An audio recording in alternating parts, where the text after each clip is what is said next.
भक्ति Rasamrita Sindhu 9 stages of भक्ति कौन बताएगा? कृष्णा माता जी बताएंगे?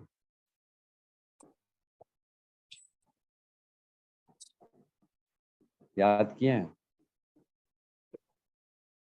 आवाज नहीं आ रही, म्यूट आ रही। श्रद्धा,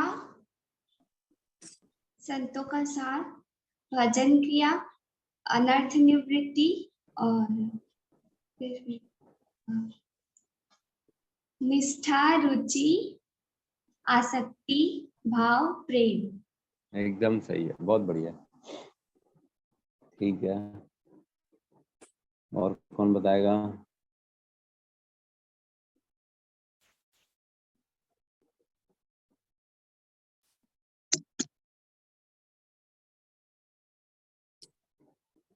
राधिका माता जी बताएंगी? हरे कृष्णा प्रभु जी, दंडवत प्रणाम। जी माता जी।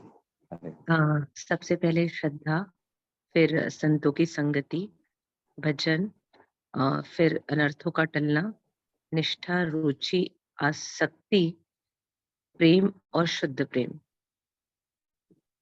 शुद्ध प्रेम और प्रेम, जो पहला वाला स्टेज है उसको भाव बोलते हैं, उसके बाद शुद्ध प्रेम। ठीक है माता जी, कोई दिक्कत नहीं। अच्छा, बढ़िया है, जी बहुत प्रभु बढ़िया, जी। तालियां। जी धन्यवाद प्रभु। तो और भी किसी ने याद किया है?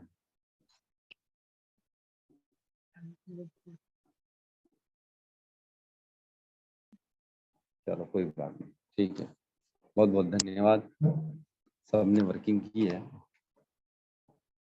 ठीक है, ये स्टेजेस एक्चुअल में, ये स्टेजेस में भक्ति आगे बढ़ती है, जिसको बोलते हैं ना, पहले 12वीं पास करो तब तो कॉलेज में एडमिशन मिलेगा, जब कॉलेज में एडमिशन मिलेगा तब तो कोई डिग्री लाओगे तुम, तब तो नौकरी मिलेगी।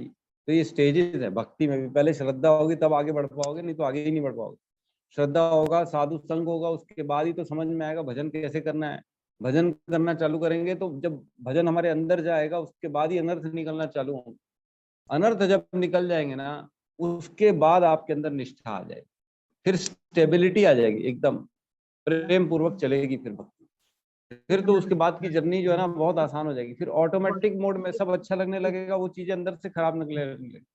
शुरुआत की स्टेजेस में अंदर से बड़ा कंट्रोल करना पड़ता है, मतलब बीके वाले पेशेंट को छोड़ के बीके वाले को हमको रात भर चलाना होता है, बाकी पेशेंट को हम लोग तो अंदर से बड़ा जो है ना हमको कंट्रोल करना पड़ता है। शुरू की 4 स्टेजेस में अनर्थ निवृत्ति तक हमारे को कंट्रोल करना पड़ता है। भौतिक आसक्ति रहती है, अटैचमेंट रहता है, चीजों के प्रति ना भाव वैराग्य जागता नहीं है।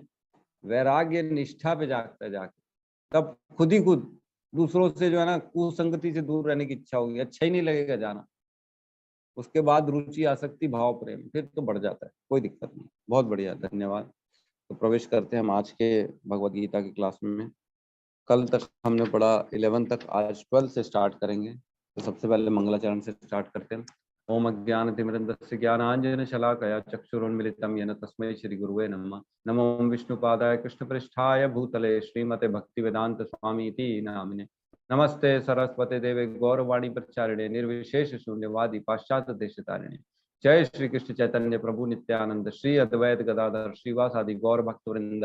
हरे कृष्णा कृष्णा कृष्णा हरे हरे, हरे राम राम राम हरे हरे। हरे कृष्णा। तो आशा करता हूँ कल वाला श्लोक सबको समझ में आ गया होगा, क्योंकि बहुत इंपॉर्टेंट है। हर किसी लाइफ में जितना जितना आप अनुपात में भक्ति करते हो, जितना जितना आपके पास जो संसाधन है, जो समय है, जो चीजें आपको प्राप्त हैं, उसके अनुसार आप भक्ति करते हो, तब वो भक्ति मायने करेगी। तो कल मैंने एक बहुत इंपॉर्टेंट आप लोगों को एग्जाम्पल देना भूल गया था, सुदामा का। जब सुदामा आए थे कृष्ण से मिलने, तो वो 3 मुट्ठी कांदुल लेके आए थे हाथ में। कांदुल मतलब पोहा जो होता है ना, और वो भी उनके घर तो था नहीं, मांग के लाए थे।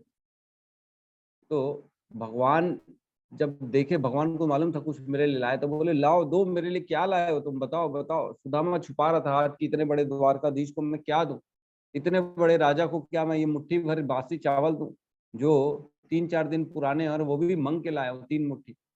तो जबरदस्ती भगवान ने लिया, एक मुट्ठी ग्रहण की भगवान ने, भगवान के अंदर जो भावना थी ना, बड़ी बड़ी जो है ना प्रेम भावना आ गई।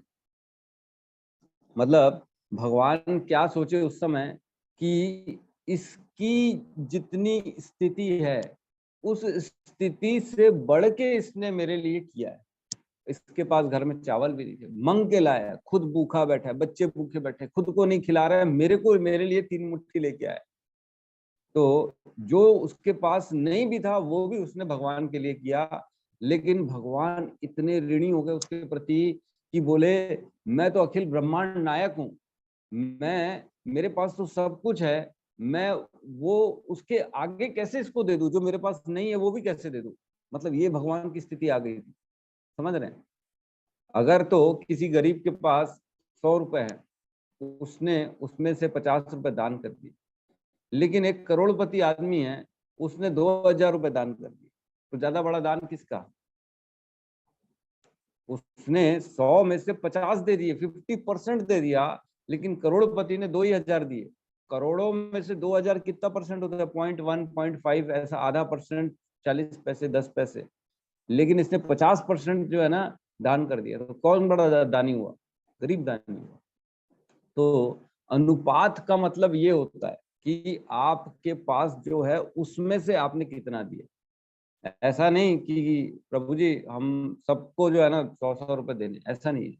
सबके लिए वो 100 रुपए है, लेकिन भगवान की नजर में सबके लिए अलग अलग है वो 100 रुपए। क्या पता किसी का 100 रुपए बहुत ज्यादा भारी पड़ जाए भगवान को, गरीब आदमी 100 दे दे, उसके पास थे ही 100 रुपए, पूरे दे दिए उसने, मतलब अपना पूरा जेब खाली करके भगवान को दे दिया। तो अपना भगवान पूरा जेब कैसे खाली करेगा? भगवान ने इसलिए जो है ना वहां पे कुछ नहीं बोल पाए। सत्यभामा ने दूसरी मुट्ठी रोक दी सुदामा की खाने से पहले कि ये तो अखिल ब्रह्मांड नायक है, एक मुट्ठी में जो है ना इसको पूरा जो है ना उन्होंने राजपाट पूरा जो है ना बना के दे दिया। जो सुदामा के लिए पूरा शहर बसाया भगवान ने, महल बनाया, उनको सोने चांदी से लदा, उनके लिए सब दास दासियां नियुक्त कर दी एक मुट्ठी चावल में। दूसरी मुट्ठी खाते तो सत्यभामा बोले पूरी पृथ्वी का राज्य दे देते, तीसरी मुट्ठी खाते तो पूरा ब्रह्मांड दे देते भगवान। ऐसी परिस्थिति थी भगवान की, तो इसलिए उन्होंने रोक दिया। ठीक है, तो अब अपन प्रवेश करते हैं 4.12 में। ठीक है, यहाँ कहते हैं भगवान कांतः कर्मणाम सिद्धिम यजंत ही देवता क्षिप्रम ही मानुषे लोके सिद्धिर्भवति कर्मजा। इस संसार में मनुष्य सकाम कर्मों में सिद्धि चाहते हैं, फल स्वरूप वे देवताओं की पूजा करते हैं। निस्संदेह इस संसार में मनुष्य को सकाम कर्म का फल शीघ्र प्राप्त होता है। अब देखिए यहाँ से थोड़ा सा अब भगवान प्रवेश कर रहे हैं देवताओं के बारे में। तो हम देखते हैं कि अनेक अनेक देवता हैं हमारे इस हिंदू धर्म, जो सनातन धर्म में 33 करोड़ देवी देवता कहते हैं। तो 33 करोड़ का 33 कोटि भी कहते हैं और 33 करोड़ भी कहते हैं, राइट। तो 33 करोड़ और 33 कोटि का मैंने आप लोगों को शायद एक बार बताया था कि किस प्रकार 33 करोड़ होते हैं। ठीक है, एक मिनट बता देता हूँ मैं आपको। तो 33 कोटि मतलब 12 अदिति के पुत्र, जिसको आदित्य कहा जाता है, 12। 8 वसु होते हैं जो वसु के पुत्र हैं, और 11 रुद्र होते हैं जो ब्रह्मा जी के द्वारा ब्रह्मा जी से प्रकट हुए हैं, और 2 अश्विनी कुमार होते हैं। तो इस प्रकार 33 होते हैं, 33 कोटि मतलब प्रकार के देवी देवता। इनमें बहुत से विभाजन है। आदित्य सिर्फ जो है ना 12 आदित्य, उसमें और डिस्कशन अंदर अंदर जाएंगे तो बहुत सारे मिलेंगे, वसुओं में बहुत सारे मिलेंगे। इस प्रकार बहुत डीप में 33 करोड़ देवी देवता है, और इसके अलावा भी और भी देवी देवता है। तो ये 33 करोड़ देवी देवता जो है ना, ये सबका अपना अपना एक निर्धारित काम दिया गया भगवान के द्वारा। वो सबको अपनी ड्यूटी करनी पड़ती है। वो सारी चीज, वो सारे देवता ना किसी किसी कर्म के लिए बाध्य हैं, उनको रखा गया भगवान के द्वारा कि आपको ये कर्म करना है, आपको ये कर्म करना है, आपको इस प्रकार मैनेजमेंट करना है। सूर्य देव को मैनेजमेंट दिया गया प्रकाश का, वरुण देवता को मैनेजमेंट दिया गया जल का, और जो है संवर्तक को दिया गया है कि बारिश का, और भी जो है ना सारे अग्नि देव है उनको अग्नि का दिया गया है, और जल देव है, बहुत सारे देवता हैं इसमें। तो हम पढ़ेंगे अभी आगे चल के, सब चीज पढ़ेंगे इसी श्लोक में। तो हर चीज के लिए उनको एक ड्यूटी दी गई है कि आपको ये काम करना है। तो यहाँ बता रहे हैं इस संसार में मनुष्य सकाम कर्मों में सिद्धि चाहते हैं। तो जिनको अपना बेनिफिट चाहिए, जो ये सोचते हैं मेरे को ये प्राप्त करना है, मेरे को वो प्राप्त करना है, जो सकाम कर्मी है, उनको देवताओं की पूजा के लिए कहा गया है कर्म कांड के सेक्शन में कि आप इसको पूजा करो, आप इसकी उपासना करो, ये यज्ञ करो, वो फलाना ठिकाना करो, तो आपको प्राप्त हो जाएगा। तो वो लोग क्या करते हैं, वो इसी को फॉलो करते हैं क्योंकि उनकी इच्छाएं पूरी होती है। शॉर्टकट में चाहिए प्रभु जी, मेरे को तो ये चाहिए, बाकी दिमाग नहीं लगाना, तो आप सीधा उसी दुकान में जाओगे ना। हार्डवेयर चाहिए तो हार्डवेयर की दुकान में जाओगे, दवाई चाहिए तो दवाई की दुकान, मेडिसिन शॉप में जाओगे। तो उसी प्रकार जो देवता से जो चाहिए आप उसी देवता को जाके पूछोगे और उनसे आग्रह करोगे, उनकी पूजा करोगे, तो आपको वो चीज प्राप्त हो जाएगी। निस्संदेह इस संसार में मनुष्य को सकाम कर्मों का फल शीघ्र प्राप्त होता है। तो देवता क्या होता है, खुश होकर इमिडिएटली दे देते हैं क्योंकि उनका काम ही वही है, उसी लिए रखे गए हो। तो जिस प्रकार हम देखते हैं एक बहुत बड़े मॉल में अलग अलग दुकानें होती हैं, किसी में चप्पल बिक रहा है, किसी में कपड़े बिक रहे हैं, किसी में जो है ना घर का ग्रोसरी बिक रहा है, किसी में बर्तन बिक रहे हैं। तो आप उसी शॉप में जाओगे जहाँ पे जो चीज आपको चाहिए, तो सेम वही है एज इट इज। जैसे काम वाली बात है, सब फालतू बात, समय वेस्ट नहीं करते, बोले काम की बात करते, मेरे को ये चाहिए, क्या लोगे क्या दोगे, ऐसे बात होती है ना। तो वही है यहाँ पे भी एज इट इज, देवताओं के साथ सारी चीज, भाई जो आपको चाहिए आप उसकी पूजा भक्ति करो, आपको देवता इमीडिएटली प्रदान करेंगे। तो देवता खुद भी नहीं देते एक्चुअल में, वो भगवान से लेके देते हैं। और भगवान को ही जो है ना सारी जो है ना, भगवान सब चीजों का आश्रय है। और यहाँ कहते हैं मनुष्य इन देवताओं को परमेश्वर से विभिन्न रूप मान बैठते हैं। तो भगवान को एक्चुअल में, देवताओं को भी ना भगवान इसलिए माना जाता है क्योंकि लोगों की वो कामनाएं पूरी करते हैं। आज जितने भी शिव भक्त हैं, दुर्गा देवी के भक्त हैं, उनकी कामनाएं पूरी होती है ना, इसलिए वो लोग बोलते हैं नहीं नहीं हमारी देवी सबसे बड़ी, हमारी तो जो इच्छा थी हमको दे दी उन्होंने। तो यहाँ क्या चल रहा है, ऑब्वियसली जो आपको देगा आपको पसंद ही आएगा, जो नहीं देगा उसको उसको कैसे पसंद करोगे आप, उसकी कैसे पढ़ाई करोगे। अगर हम देखते हैं हमारे दोस्त यार में भी जो हमारे लिए करता है, हमने जिसको मंगाया यार दोस्त मेरी मदद कर दे, तो आपके प्रति, आप उसके प्रति बड़ा प्रेमी फील करोगे, ये अच्छा आदमी, ये मेरी मदद करता है, इसको मैं नहीं छोड़ूंगा, इससे दोस्ती हमेशा निभाऊंगा। तो उसी प्रकार ये देवी देवताओं वाले केस में भी होता है कि देवी देवता भी जो देते हैं तो हम उनको भगवान मान बैठते हैं। क्यों? क्योंकि कंसेप्ट नहीं, लोगों के पास गीता का ज्ञान नहीं। वस्तुतः ये देवता ईश्वर के विभिन्न रूप नहीं होते, किंतु वे ईश्वर के विभिन्न अंश होते हैं। जैसे कि हम हैं विभिन्न अंश, जीवात्मा भी एक विभिन्न अंश है, भगवान का देवता भी विभिन्न अंश है। ईश्वर तो एक है किंतु अंश अनेक है। वेदों में कथन है नित्यो नित्या नाम, ईश्वर एक है, ईश्वर परम कृष्ण सच्चिदानंद विग्रह नादिर गोविंद सर्व कारण कारणम। कृष्ण ही एकमात्र परमेश्वर है और सभी देवताओं को इस भौतिक जगत के प्रबंध करने के लिए शक्तियां प्राप्त हैं। ठीक है, तो देवी देवताओं को शक्तियां दी गई हैं, उसी प्रकार वो अपनी शक्तियों का बल यूज करके जो भी उनके पास जाता है उनको दे देते हैं। ये देवता जीवात्माएं हैं जिन्हें विभिन्न मात्रा में भौतिक शक्ति प्राप्त है। वे कभी परमेश्वर नारायण विष्णु या कृष्ण के तुल्य नहीं हो सकते। जो व्यक्ति ईश्वर तथा देवताओं को एक स्तर पर सोचता है वह नास्तिक या पाषंडी कहलाता है। बहुत इंपॉर्टेंट लाइन है, आप समझ सकते हैं तो समझिए। जो व्यक्ति ईश्वर तथा देवताओं को एक स्तर पर सोचता है वह नास्तिक या पाषंडी कहलाता है ना। यहाँ तक कि ब्रह्मा तथा शिव जी जैसे बड़े बड़े देवता भी परमेश्वर की समता नहीं कर सकते। वास्तव में ब्रह्म तथा शिव जैसे देवताओं द्वारा भगवान की पूजा की जाती है।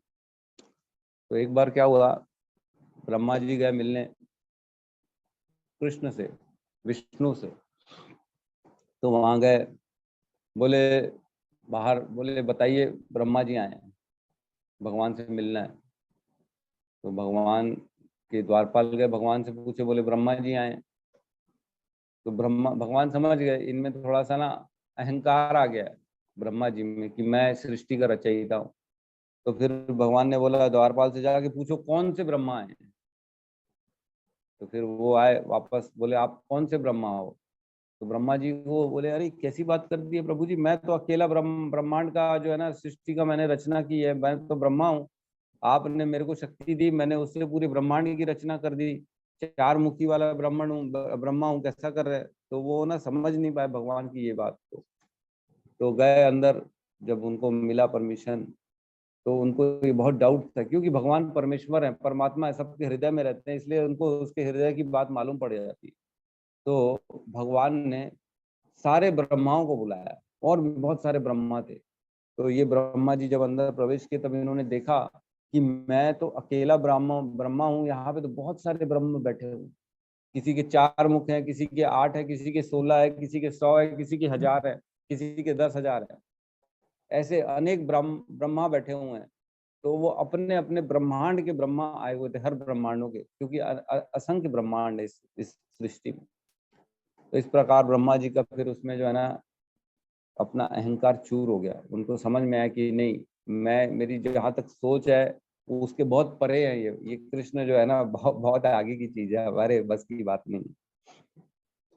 ठीक है, तो इसमें कुछ निर्विशेषवादी श्रीपाद शंकराचार्य तक मानते थे। तो श्रीपाद शंकराचार्य जो आए थे इस सृष्टि में, तो वो आए क्यों थे? वो मायावाद फैलाने के लिए, वो ये फैलाने के लिए कि भगवान का अस्तित्व ऐसा स्वरूप नहीं होता, बस पूरी सृष्टि है, ये माया प्रकृति है और कुछ नहीं है, इसके आगे कुछ नहीं। तो ये फैलाने आए थे, लेकिन उनके भी द्वारा काफी स्तुतियां ऐसी गाई गई जिसमें पता चलता है कि वो खुद जो है विष्णु के भक्त थे, वो स्वयं जो है ना भगवान के अंश थे। तो उन्होंने ऐसे एक नहीं काफी सारी लिखी। भज गोविंदम उनका स्त्रोत है, जिसमें वो कहते हैं भज गोविंदम भज गोविंदम गोविंदम भज गुणमते संप्राप्ते सन्निहित काले नहीं नहीं रक्षति दुकृत करने। मतलब वो किसी को ज्ञान दे रहे हैं बुढ़े आदमी को कि ये सब करेगा, संस्कृत पढ़ेगा तो इससे कुछ नहीं होगा, जब तक भज गोविंदम गोविंदकम का नाम नहीं लेगा तब तक कुछ नहीं होने वाला, तेरा उद्धार नहीं होगा। और एक कथा आती है बहुत अच्छी है, जो शंकराचार्य थे ना, श्रीपाद शंकराचार्य, उनकी जब माता का अंतिम समय आया था, तो अंतिम समय में वो आए थे, माता उनकी बहुत याद कर रही थी कि आओ आओ, तो वो आए थे और फिर उन्होंने अपनी माता के लिए जो है ना एक स्तोत्र लिखा था। उसमें जो है ना माता का स्त्रोत, जो माता, क्योंकि बोले माता को सदगति हो, तो उन्होंने पहले शिव जी को आह्वान किया था। तो शंकराचार्य जी जब शिव जी को बुलाए तब माता जी ने देख के ना डर गई शिव जी के, क्योंकि मालूम है सबको कैसे होते हैं, उनके भूत प्रेत आते हैं। तो वो देख के डर गई, बोले नहीं नहीं नहीं, मेरे को बहुत डर लग रहा है। तो फिर उन्होंने विष्णु स्तोत्र किया, विष्णु का गान किया। तब जो वो विष्णु स्तोत्र है ना वो बहुत प्यारा है, वो मेरे पास है वैसे, लेकिन ढूंढना पड़ेगा कहाँ पे लिखा है मैंने उसको। तो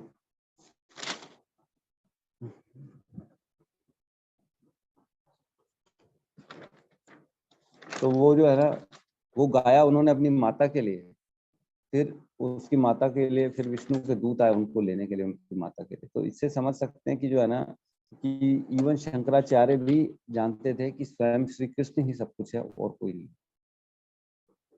ठीक है, आगे कहते हैं। अच्छा, इसमें एक इम्पोर्टेंट चीज है कि जो ये फल देते हैं ना देवी देवता, ये क्षणिक होते हैं, ये टेम्पररी होते हैं, ये कोई परमानेंट नेचर के नहीं होते हैं। जब तक शरीर है, जब तक ये वो चलेगी पुण्य, तब तक आपको देंगे, उसके आगे वो काम नहीं करता। तो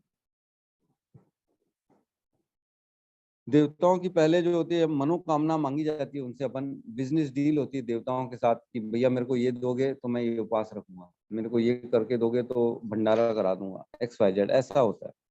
तो इसमें बहुत अच्छा एग्जाम्पल देने की, यह भौतिक संसार तथा इसके निवासी जिनमें देवता तथा अनेक पूजक भी सम्मिलित है, विराट सागर में बुलबुले के समान। नेक्स्ट पेज में 176 में तीसरी लाइन में कहते हैं श्रील प्रभुपाद कि ये भौतिक संसार जो है ना, इसमें जितनी जीवात्माएं हैं और इवन देवी देवता भी हैं, ये सागर में एक बुलबुले की तरह। तो एक बुलबुले का कितना जीवन होता है, पानी में नष्ट हो जाता है फटाक से। वैसी ये देवताओं का भी जीवन क्षणिक है, कोई दिक्कत नहीं। वो हमसे भले ज्यादा जीते हैं, लेकिन उनकी भी स्थिति वही है जो हमारी स्थिति होनी है, सेम। किंतु इस संसार में मानव समाज क्षणिक वस्तुएं यथा संपत्ति, परिवार तथा भोग की सामग्री के पीछे पागल रहता है। ऐसे क्षणिक वस्तुओं को प्राप्त करने के लिए लोग देवताओं की या मानव समाज में शक्तिशाली व्यक्तियों की पूजा करते हैं। तो जिस प्रकार देखते हैं नेताओं की आओ भगत करते, लोग पैर छूते हैं, अरे नेताजी आ गए, नेताजी आ गए, क्यों कर रहे हैं? क्योंकि उनकी अभिलाषाएं पूरी होंगी। सेम वैसे ही देवताओं की भी पूजा इसलिए होती है क्योंकि उनकी अभिलाषाएं पूरी होती है, इसमें कोई फर्क नहीं, इजी है एकदम। तो लोग सिद्धि प्राप्त करने के लिए करते हैं ये सब। एक आता है 2.3.2 से लेके 9 में, है ना, श्रीमद् भागवतम। इसमें ना बताया गया कि कौन कौन से देवता की कहाँ कहाँ कैसे कैसे पूजा करनी है। तो मैं बता रहा हूँ थोड़ा सा पढ़ के। जो व्यक्ति निर्विशेष ब्रह्म ज्योति तेज में लीन होने की कामना करता है, उसे वेदों के स्वामी ब्रह्मा या विद्वान पुरोहित बृहस्पति की पूजा करनी चाहिए। जो प्रबल काम शक्ति का इच्छुक हो, उसे स्वर्ग के राजा इंद्र की, और जो अच्छी संतान का इच्छुक हो, उसे प्रजापतियों की पूजा करनी चाहिए। जो अच्छे भाग्य की आकांक्षी हो, उसे भौतिक जगत की अधीक्षा दुर्गा देवी की पूजा करनी चाहिए। जो अत्यंत शक्तिशाली बनना चाहे, उसे अग्नि की, और जो केवल धन की इच्छा करता है, उसे वसुओं की पूजा करनी चाहिए। यदि कोई महान वीर बनना चाहता है, तो उसे शिव के रुद्र अवतारों की पूजा करनी चाहिए। जो प्रचुर अन्न की राशि चाहता हो, उसे अदिति की पूजा करनी चाहिए। जो स्वर्ग लोक की कामना करे, उसे अदिति के पुत्रों की पूजा करनी चाहिए। जो व्यक्ति सांसारिक राज्य चाहता हो, उसे विश्व देव की, और जो जनता में लोकप्रियता का इच्छुक हो, उसे साध्य देव की पूजा करनी चाहिए। जो दीर्घायु की कामना करता हो, उसे अश्विनी कुमारों की, और जो पुष्ट शरीर चाहे, उसे पृथ्वी की पूजा करनी चाहिए। जो अपनी नौकरी पद के स्थायित्व की कामना करता है, उसे क्षितिज तथा पृथ्वी दोनों की सम्मिलित पूजा करनी चाहिए। जो सुंदर बनना चाहता है, उसे गंधर्व लोक की सुंदर निवासियों की, और जो अच्छी पत्नी चाहता है, उसे अप्सराओं की तथा स्वर्ग की उर्वशी अप्सराओं की पूजा करनी चाहिए। जो दूसरे पर शासन करना चाहता है, उसे ब्रह्मांड के प्रमुख ब्रह्मा की पूजा करनी चाहिए। जो स्थायी कीर्ति का इच्छुक हो, उसे श्री भगवान, तथा जो अच्छी बैंक बचत चाहता है, उसे वरुण देव की पूजा करनी चाहिए। यदि कोई अत्यंत विद्वान बनना चाहता हो, तो उसे शिव की, और यदि कोई अच्छा वैवाहिक संबंध चाहता हो, उसे शिव की सती पत्नी देवी उमा की पूजा करनी चाहिए। तो इस प्रकार 2.3.2 से लेकर 9 तक सब चीजों का वर्णन है कि आप कौन कौन सी पूजा किसके किसके लिए कर सकते हो, और आप इनकी पूजा करोगे तो आपको ये प्राप्त हो जाएगा। तो एक श्लोक आता है 7.20, खोलेंगे जरा।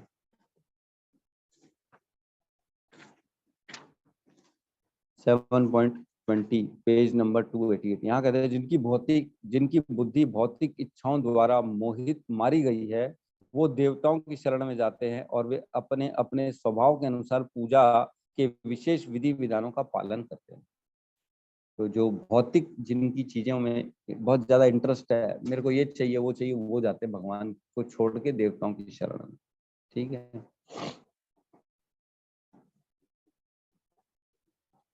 तो इसमें 21 में भी भगवान कहते हैं 7.21 में कि मैं प्रत्येक जीव के हृदय को मैं परमात्मा स्वरूप में स्थित हूँ। जैसे ही कोई किसी देवता की पूजा करने का इच्छा करता है, तो मैं उसकी श्रद्धा को स्थिर करता हूँ, जिससे वह उसी विशेष देवता की भक्ति कर सके। तो ये भगवान का ही काम है, जो हमारे अंदर एक दृढ़ता लाते हैं, एक श्रद्धा पैदा करते हैं उस देवता के लिए। तो परमात्मा के रूप में भगवान है जो वो करते हैं इसे। ठीक है, किसी का कोई डाउट है? ठीक है, नेक्स्ट श्लोक में हम प्रवेश करते हैं 13। यहाँ कहते हैं चतुर्वर्ण्य मया सृष्टम गुणा कर्म विभागश तस्य कर्तारम अपि माम वृद्ध्या कर्तारम अव्ययम अकर्तारम अव्ययम। प्रकृति के 3 गुणों और उनसे संबंध कर्म के अनुसार मेरे द्वारा मानव समाज की 4 विभाग रचे गए हैं। यद्यपि मैं इसकी व्यवस्था का सृष्टा हूं, किंतु तुम यह जान लो कि मैं इतने पर भी अव्यय अकर्ता हूं। तो भगवान को कर्म का बंधन नहीं लगता। यहाँ पे ये समझ में आ रहा है कि चतुर्वर्ण्य मया सृष्टम, भगवान ने 4 वर्ण की सृष्टि में रचना की है। इस सृष्टि में 4 वर्ण को डाला गया है, जो कि है ब्राह्मण, क्षत्रिय, वैश्य और शूद्र, है ना। और गुण कर्म विभाग, ये उनके गुण और कर्म के आधार पर ये विभाजन किए गए, कोई सरनेम के आधार पर नहीं। मिश्रा है तो ब्राह्मण हो गया, शर्मा है तो ब्राह्मण हो गया, ठाकुर है तो मराठा हो गया, क्षत्रिय हो गया, ऐसा नहीं है। इनके गुण और कर्म, ऐसा इंटरेस्ट होना चाहिए, उनके ब्लड में वो चीज स्वभाव से प्राप्त होना चाहिए तब जाके उनको ये चीज का डिवीजन मिलेगा। तो आगे कहते हैं तस्या कर्तारम अपि माम, मतलब उसका जनक, यद्यपि मुझको, मैं इन सब का जनक हूं, लेकिन वृद्धि अकर्तारम अव्ययम, मेरे को इन सब चीजों से परे हूं, मैं इन सब चीजों में मैं इन्वॉल्व नहीं होता हूं, लेकिन मैं इसको डालने वाला हूँ सृष्टि में। ये समझ लो कि मैं इतने पर अकर्ता हूँ, इन सब चीजों से मेरे कोई लेना देना नहीं है, मैं छूटा हुआ हूँ। तो 4 वर्णों का दिया गया, हमने बताया कि जिस प्रकार ब्राह्मण, क्षत्रिय, वैश्य और शूद्र। तो ब्राह्मण जो होते हैं ना, ये होते हैं सतोगुणी, इनमें सतोगुण की प्रधानता होती है। और जो क्षत्रिय होते हैं उनमें सतोगुणी और थोड़ा सा रजोगुणी, ऐसा होता है। रजोगुणी सतोगुणी मिक्स कॉम्बिनेशन रहता है क्षत्रिय का। और जो वैश्य होता है उसमें रजोगुणी और तमोगुणी का मिक्सचर होता है, दोनों गुण बंधे होते हैं। और इसके बाद जो शूद्र होते हैं वो प्योर तमोगुणी होते हैं। तो जो ब्राह्मण होते हैं, जो वेद का पठन पाठन करते हैं और जो पूजा अनुष्ठान करते हैं, यज्ञ तपस्या करते हैं, वो होते हैं ब्राह्मण। जो भगवान में आस्था रखते हैं, भगवान की पूजा करते हैं, उनको विधि विधान मालूम होते हैं। तो इस प्रकार वो समाज को रास्ता दिखाते हैं कि किस प्रकार अगर कोई इच्छा है आपकी पूर्ति करनी है तो किससे कैसे मांगनी है। और क्षत्रियों का काम तो आपको मालूम है कि जो दुश्मनों से रक्षा करता है वो क्षत्रिय है। और वैश्य वो होता है जो बिजनेस करता है, मर्केंटाइल करता है, जो काम करता है, व्यापार करता है, पैसे कमाता है, वो उसको बोलते हैं वैश्य।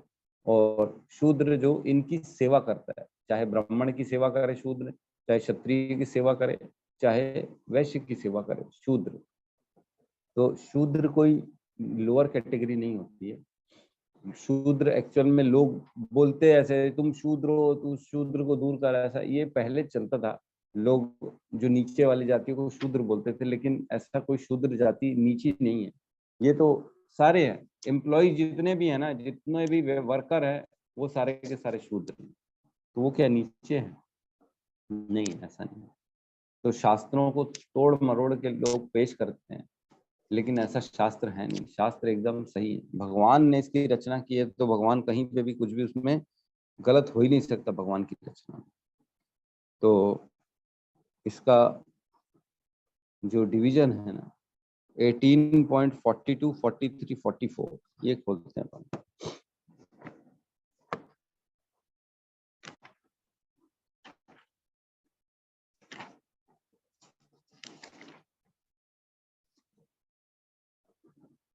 फोर्टी वन में भगवान कहते हैं, हे परंतप ब्राह्मणों, क्षत्रियों, वैश्यों तथा शूद्रों की में प्रकृति के गुण के अनुसार उनके स्वभाव द्वारा उत्पन्न गुणों के द्वारा भेद किया जाता है। तो प्रकृति के द्वारा जो गुण हैं और जो उनके स्वाभाविक कर्म है, उनके अनुसार उनमें भेद किया जाता है। तो ब्राह्मणों का क्या स्वभाव है? 42 में कहते हैं, शांति प्रियता, आत्म संयम, तपस्या, पवित्रता, सहिष्णुता, सत्यनिष्ठ, ज्ञान, विज्ञान तथा धार्मिकता, ये सारे स्वाभाविक गुण हैं जिनके द्वारा ब्राह्मण कर्म करता है। तो ये ब्राह्मण के स्वाभाविक गुण है, ये होगा तो ब्राह्मण कहलाएगा, नहीं तो ब्राह्मण नहीं कहलाएगा। चाहे वो शर्मा के घर में पैदा हो, चाहे उपाध्याय के घर में पैदा क्यों ना हो, ये होना चाहिए उसके अंदर। फिर दूसरा आता है क्षत्रिय के स्वभाव, वीरता, शक्ति, संकल्प, दक्षता, युद्ध में धैर्य, उदारता तथा नेतृत्व, ये क्षत्रिय के स्वाभाविक गुण है। तो उनके अंदर जो है ना, गलत होते देखे तो उसका खून खोले, ये होता है क्षत्रिय। गलत सहन ना करे, ये होता है क्षत्रिय। ऐसा नहीं है क्षत्रिय जो उसके सामने किसी भी असहाय की जो है ना शोषण हो रहा है, किसी लड़की को उठा लिए, कोई गरीब को मार रहा है जबरदस्ती, और क्षत्रिय देख के चुपचाप मुंह मोड़ के चला गया, वो स्वाभाविक क्षत्रिय नहीं, वो क्षत्रिय की कैटेगरी में नहीं आएगा। ठीक है। तो वैश्य और शूद्र का जो है भाव बताया गया। कृषि करना, गोरक्षा तथा व्यापार वैश्यों का स्वाभाविक कर्म है, और शूद्रों का कर्म श्रम तथा अन्यों की सेवा करना है। तो इस प्रकार भगवान ने सब कुछ बता दिया भगवत गीता में, देखो पूरा डिटेल में कि क्या किसका क्या काम होता है। ये वर्ण मैंने डिवाइड किए, आश्रम मैंने डिवाइड किए, 4 आश्रम भी डिवाइड किए भगवान ने, ब्रह्मचर्य, गृहस्थ, वानप्रस्थ और संन्यास। 4 आश्रम 4 वर्ण, मतलब 4 और 4 8 का कॉम्बिनेशन हो गया। कोई क्षत्रिय हो सकता है, फिर वो गृहस्थ भी हो सकता है, ब्रह्मचर्य भी हो सकता है, वानप्रस्थ भी हो सकता है। तो इस प्रकार सबका मिलीजुली सरकार बनती है, कुछ इसका, कुछ उसका, कुछ इसका, कुछ उसका। तो देखा जाए तो अर्जुन जो था वो गृहस्थ भी था और क्षत्रिय भी था, तो भी भगवान का भक्त था। तो कोई भी कैटेगरी में फॉल करो तो ऐसा जरूरी नहीं कि भक्त नहीं हो सकता, हो शूद्र भी भक्त हो सकता है, चाहे ब्रह्मचर्य भक्त हो सकता है, चाहे गृहस्थ हो सकता है, कोई भी भक्त हो सकता है। बस उसमें जो है ना वैष्णव के गुण होने चाहिए। वैष्णव जो होता है ना इन सब से ऊपर हो जाता है, चाहे ब्राह्मण ही क्यों ना, उनसे भी ऊपर होता है वैष्णव। ब्राह्मण कर्म कांड सिखाता है, लेकिन वैष्णव प्योर वैराग्य, वैरागी जो होता है उसको वैष्णव कहा जाता है। जो सब कुछ कृष्ण के लिए अर्पण कर दे वो वैष्णव। वैष्णव इन सब से ऊपर हो जाता है। तो धीरे धीरे इन गुणों से ऊपर उठना होता है ना, शुद्ध भक्ति को प्राप्त होना है, शुद्ध सत्व जिसको बोलते हैं, 3 गुणों के ऊपर शुद्ध सत्व, वहां तक पहुंचना रहता है वैष्णव को। ठीक है, तो यहाँ कहते हैं मानव समाज भी किसी अन्य पशु समाज के तुल्य है, किंतु मनुष्यों को पशु स्तर से ऊपर उठने के लिए ही उपयुक्त वर्णाश्रम की रचना की गई। तो भगवान कह रहे हैं कि जो श्रील प्रभुपाद कह रहे हैं कि जो मानव समाज है इसको उठाने के लिए ही जो है ना वर्णाश्रम की ये पैदा की गई है, भगवान के द्वारा रची गई है। नहीं तो पशुओं में और मनुष्यों में कोई फर्क नहीं रहता। तो कहते हैं आहार निद्रा भय मैथुनम च सामान्य में तद पशु भी नराणाम।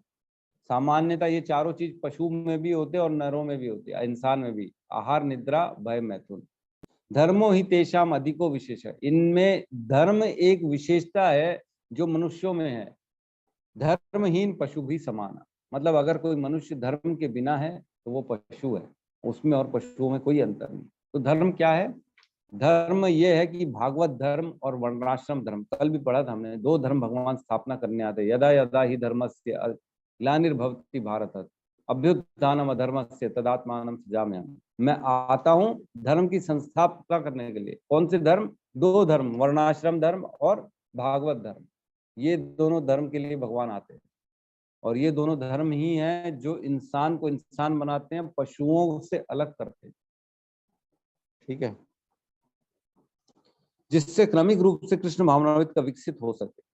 तो एक हमने 3.35 जो है ना एक श्लोक है, खोलेंगे।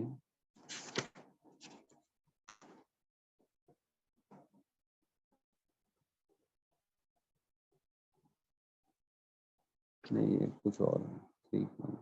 ठीक है, मैं चेक करता हूँ कोई श्लोक में डिफरेंस है।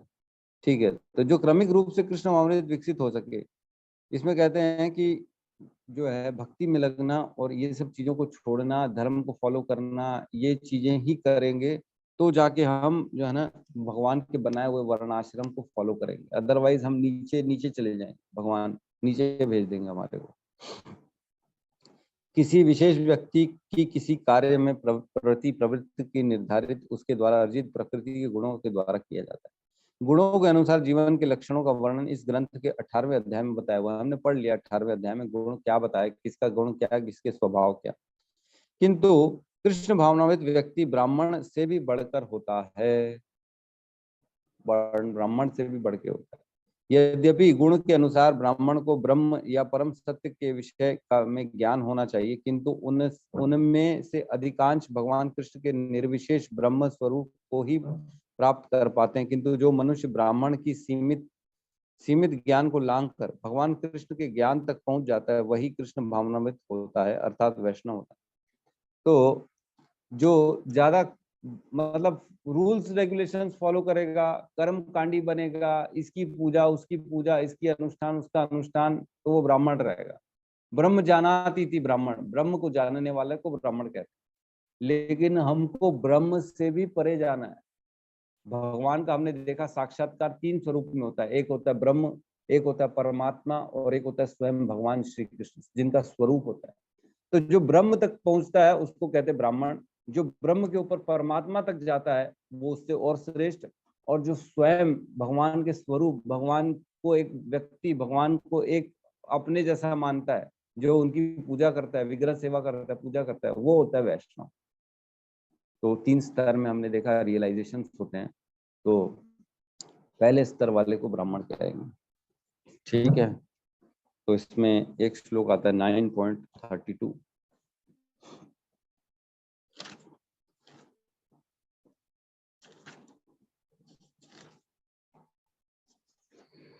हे पार्थ, पेज नंबर 361। हे पार्थ, जो लोग मेरी शरण ग्रहण करते हुए भले ही निम्न जन्म, स्त्री, वैश्य तथा शूद्र क्यों न हो, वे परम धाम को प्राप्त करते। तो देखो, भगवान ऐसा नहीं बोल रहे कि शूद्र करेगा तो थोड़ा सा टाइम लगेगा, निम्न कोटि, निम्न योनि का है और उसकी बहुत गंदी स्थिति है, तो उसको मैं थोड़ा टाइम लगेगा, लेकिन कृपा करो, ऐसा नहीं है। भगवान बोल रहे कोई भी परिस्थिति में हो, कोई भी वर्ण में हो, कोई भी आश्रम में क्यों ना हो, अगर मेरी भक्ति कर रहा है तो उसको परम धाम भेजूंगा ही भेजूंगा, चाहे वो शूद्र ही क्यों ना हो। मतलब भगवान की नजर में कोई भेदभाव नहीं है। जैसे माता अपने 4 बच्चों में कोई भेदभाव नहीं करती, एक बच्चा गोरा एक काला है तो उनके लिए सब बराबर है, एक बच्चा नली में गिर गया तो भी उसके लिए बराबर है। वो सेम प्रेम करेगी जो एक बच्चा साफ सुथरा नहा धो के आया है, चाहे बच्चा कोई नली में गिर गया है, उसके लिए सब सेम है। वैसे ही भगवान के लिए सारे के सारे लोग सेम है। तो यहाँ पे आप चाहो तो एक और श्रीमद् भागवतम का 1.2.13 लिख सकते हो आप। 1.2.13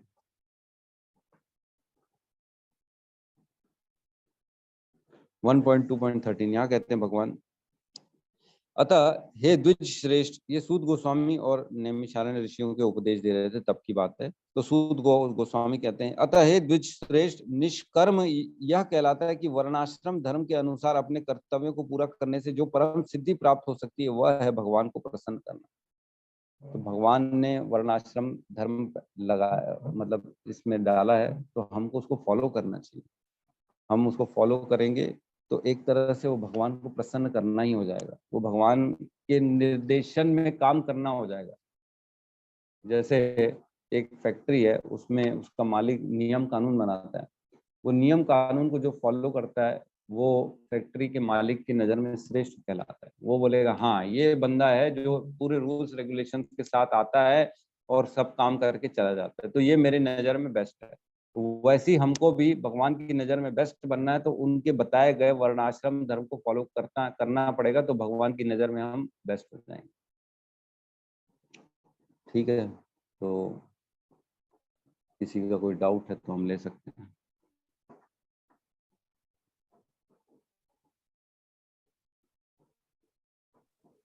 हरे कृष्ण प्रभु जी प्रभु जी, हरे कृष्णा। जी। ये चातुर्य वर्ण में क्या ब्रह्मा विष्णु महेश भी आते हैं क्या प्रभु? नहीं नहीं नहीं नहीं, ब्रह्मा विष्णु महेश जो है ना, ये तो भगवान के गुणावतार हैं। हमने कल पढ़ा था, परसों, गुणों के अवतार हैं। एक सतोगुण जो होता है ना, वो विष्णु का होता है, रजोगुण होता है ब्रह्मा जी का, और तमोगुण होता है शिव जी का। ये भगवान के अवतार हैं। गॉड, GOD, गॉड, गॉड मतलब G for generator, D for destroyer, O for operator. तो जो जी है जनरेटर, वो हो गए ब्रह्मा जी, ऑपरेशनर हो गए जो है ना ऑपरेट करते जो विष्णु जी, और डिस्ट्रॉयर हो गए शिव जी। गुण अवतार है भगवान, ये इसमें नहीं आते, वर्ण आश्रम में नहीं आते। जी ठीक है, धन्यवाद।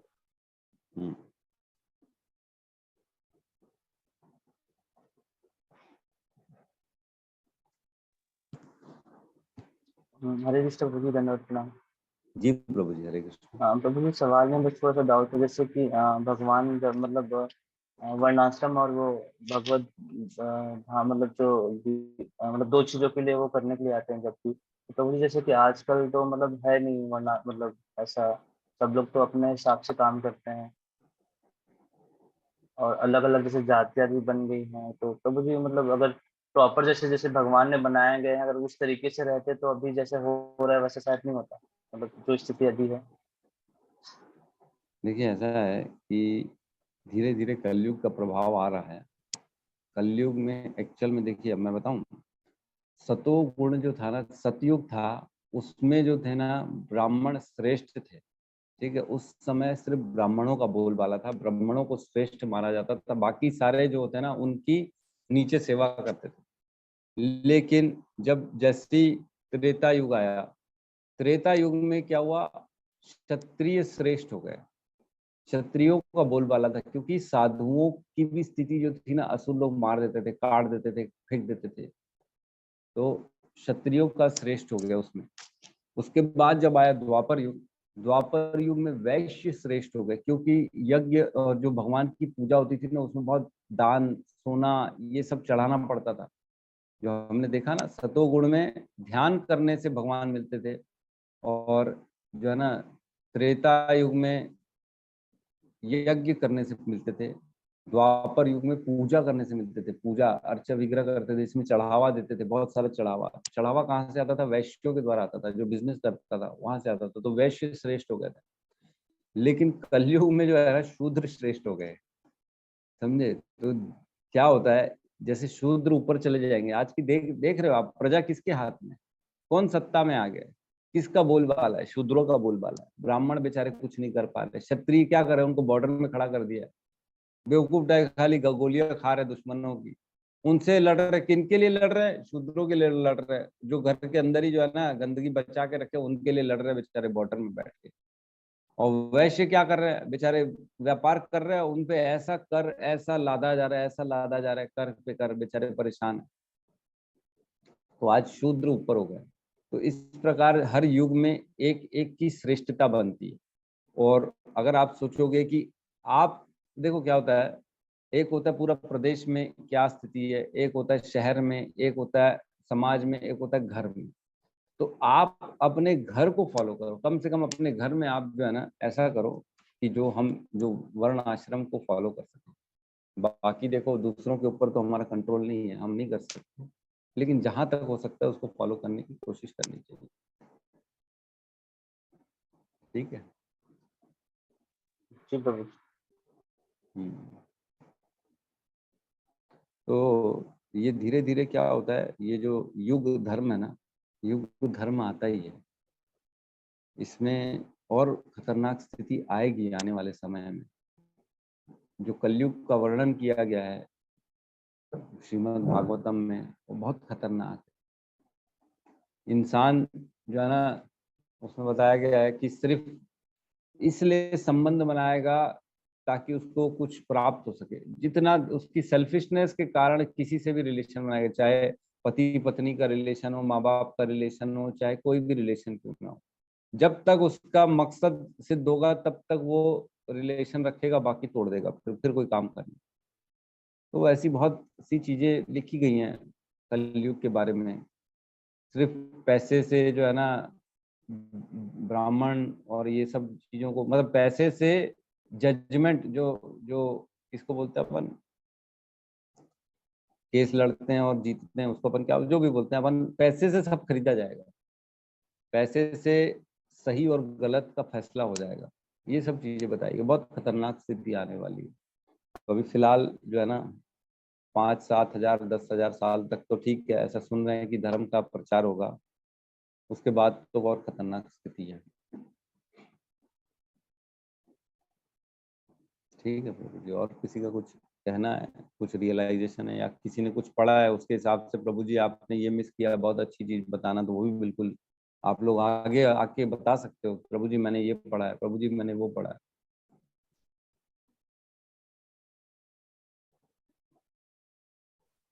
हरे कृष्णा प्रभु जी, दंडवत प्रणाम। जी प्रभु जी, हरे कृष्ण।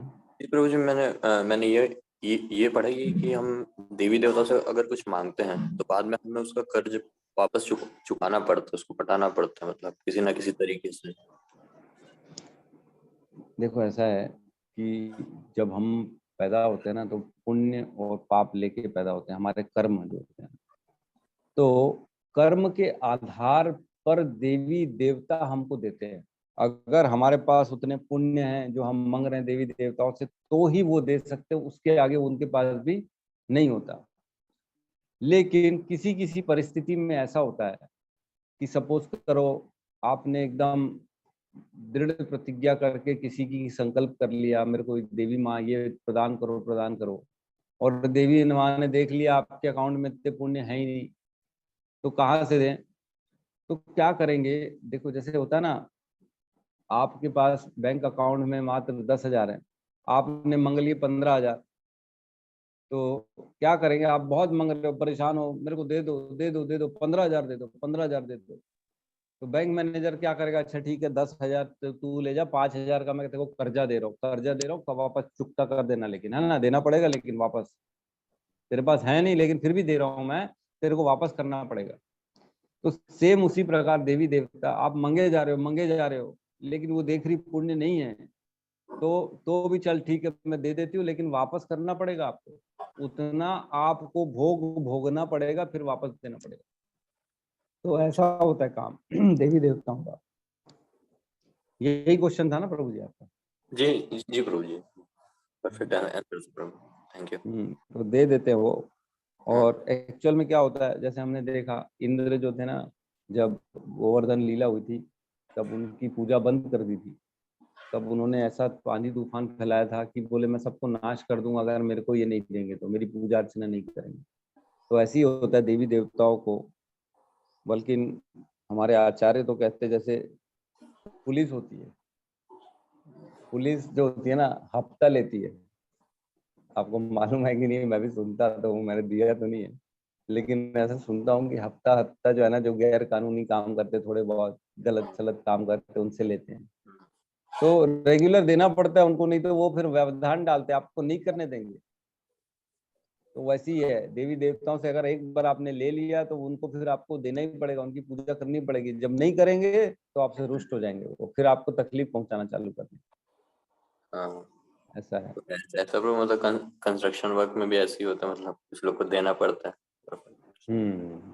देना पड़ता है, और फिर वो नहीं दोगे तो प्रॉब्लम क्रिएट कर देते हैं। रोहित प्रभु ज्यादा अच्छे से बता सकते हैं इस चीजों को। जी थैंक यू प्रभु। जी प्रभु जी, हरे कृष्ण। ठीक है, तो यहाँ क्लोज करते हैं अपनी क्लास को।